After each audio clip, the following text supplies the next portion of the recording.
काय झालं असेल तिथे? शुभूला जाऊ दिलं असेल का? भेटला असेल का तो बाबांना? बाबा काय बोलले असतील त्याच्याशी?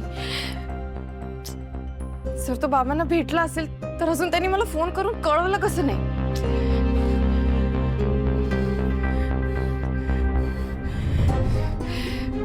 मी आता बस, मी आता अजून नाही वाट बघू शकत.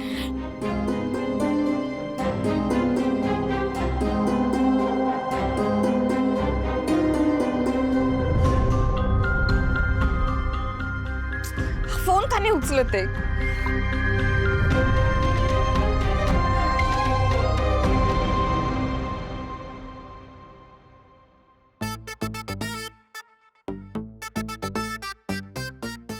नमस्कार.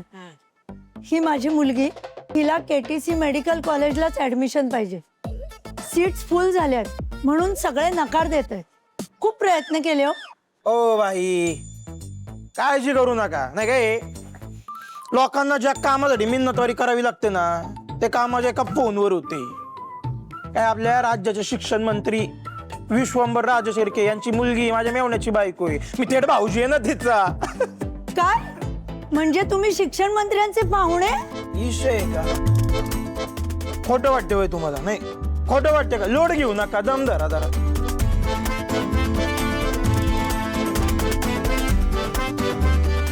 काय नाव आहे? श्रावणी. हा काय करू मी? परत फोन करू का शुभूला? शुभू, शशांक भाऊजी. हॅलो. आम्ही काय म्हणतो श्रावणी, मी घरी येणार आहे आता. माझ्यासाठी मस्तपैकी 3 अंड्यांचा गरमागरम ऑमलेट बनव. काय? हॅलो. फोन मारायला सारखं कॉल करते काय मी? हॅलो. हा श्रावणी, आणखी एक विषय. माझ्या ओळखीतला एक ताई आहेत, खास आहेत. त्यांच्या मुलीचं तर केटीसी कॉलेजला ऍडमिशन करायचं. तर साहेबांशी बोलून घे, घरी आली की सविस्तर समजावतो.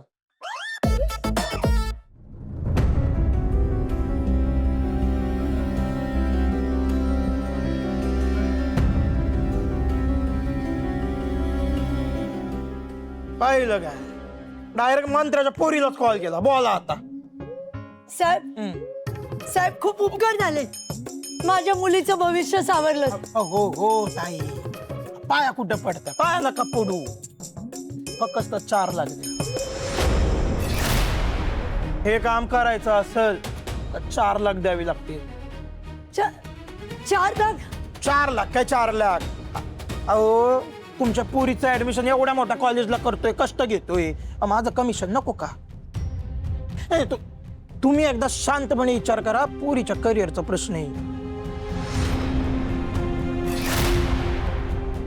नसेल करायचं ऍडमिशन ना, तर आता लगेच क्लिअर सांगा. काय मी लगेच श्रावणीला फोन करून सांगतो कॅन्सल कर. करू का कॉल? करू? नाही नको. देते मी. करायचंय ना का? हा, करायचं. मग 50,000 ऍडव्हान्स द्यावे लागतील. कसं आहे म्हणजे डील कन्फर्म. 50,000? मग आहेत ना? बघते. बघा.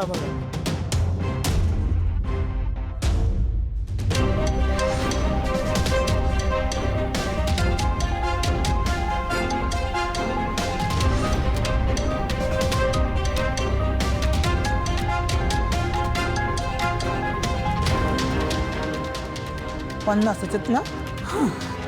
मला ऍडमिशन होणार आहे आता. बरं ताई, उरलेले 3.5 लाख कधी द्यायचे? ऍडमिशन लेटर हातात पडलं की लगेच द्यायचे. हा या आता, चला. नमस्कार. पटापटा, टेन्शन घ्यायचं नाही, ऍडमिशन होणार आहे. आणखी एक बळी पडला. श्रावणी मॅडम, थँक्यू.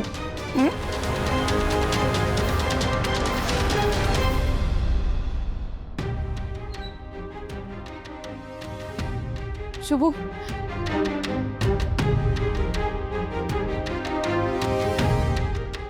शुभू, अरे सांग ना, कसे आहेत बाबा? काय म्हणाले ते? बरे आहेत ना ते? तू भेटलास ना त्यांना? सांग ना.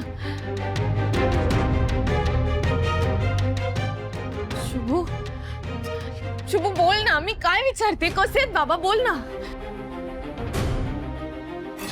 साहेब त्यांची तब्येत जरा काय झालं त्यांच्या तब्येतीला? त्यांची ठीक नाही. शुभू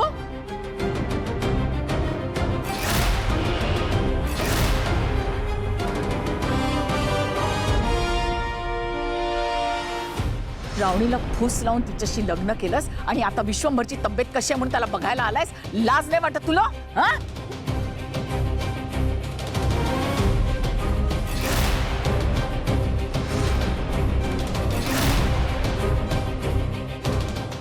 अहो साहेब तुम्ही कशात? साहेब बाहेर या साहेब.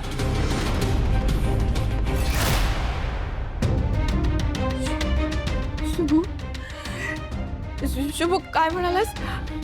काकू तुला महत्वाचं काहीतरी सांगणार होती, पण आत्या आली आणि तुला बाहेर काढलं घराच्या. म्हणजे म्हणजे खरंच बाबांची तब्येत खूप बिघडली का रे? शांत. मी एक काम करते, मी आत्ता जाते आणि मीच स्वतः जाऊन बघते. या घरात पुन्हा पाऊल ठेवायची हिंमत करायची नाहीस. आजपासून तू माझ्यासाठी कायमची मेलीस. श्रावणी काय झालं? का थांबलीस?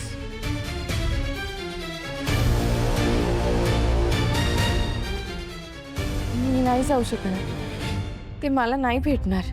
श्रावणी तू साहेबांची मुलगी आहेस. तुला साहेबांना भेटण्यापासून कुणी बी अडवू शकत नाही.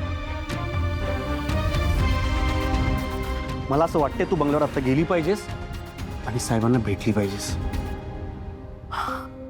नाही शुभू, हे बघ काही झालं ना तरी आत्या मला बाबांना भेटू देणारच नाही. मी नाही जाऊ शकणार घरात. पण आपण शुभू काहीतरी करायला हवं. बाबांची खुशाली मला कळायलाच हवी. मला खूप खूप काळजी वाटते.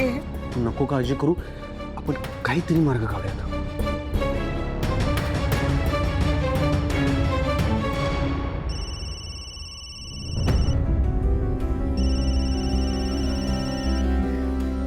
शुभू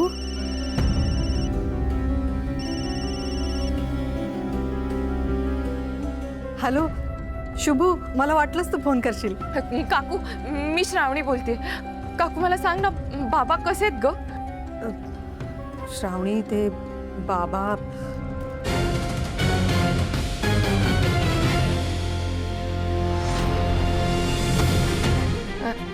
हॅलो काकू, अगं सांग ना बाबा कसे आहेत? बोल ना पटापट.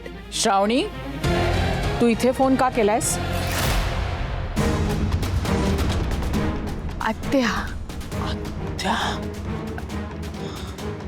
आत्या हे बघ, प्लीज मला एकदा बाबांची बोलू दे ना ग. निदान ते कसे आहेत ते तरी सांग ना मला. तुला काय वाटलं तू फोन केलास की तुला मी सगळी माहिती देईन तुझ्या बापाविषयी? कसली माहिती मिळणार नाहीये तुला. आत्या मी हात जोडते तुझ्या समोर. बाबा आहेत ग ते माझे. मी तुला सांगितलेलं लक्षात ठेव. ह्याच्या पुढे जर तू इथे फोन केलास तर मी विश्वंभरला सांगून तुझं नाव या घरातून कायमचं मिटवून टाकीन. कळलं तुला?